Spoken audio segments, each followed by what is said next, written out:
ಮಧುರ ಮುರಳಿಯ ಲಹರಿಯಲಿ ನಿಂದ ಗೋಕುಲ ನಮ್ಮದಾಗಿಸು, ಶಿವನನು ಪುರಾನುರಣಿಸು ಆ ಕೈಲಾಸವ ಕಣ್ಣ ತುಂಬಿಸು.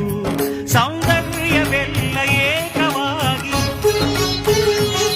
ಸೌಂದರ್ಯವೆಲ್ಲ ಏಕವಾಗಿ ಮಂದಹಾಸವಾಗಲಿ, ಬಿರಿದ ಎದೆಯ ಬೆಸೆಯಲಿ ನಿನ್ನ ಪ್ರತಿಭೆ ಕಿರಣದಿ, ಅಳುವ ಆತ್ಮ ಅರಳಲಿ ಅನಂತ ಅನಂತ ಸುಖದ ತರಂಗ ಮೃದಂಗ ನುಡಿಸು.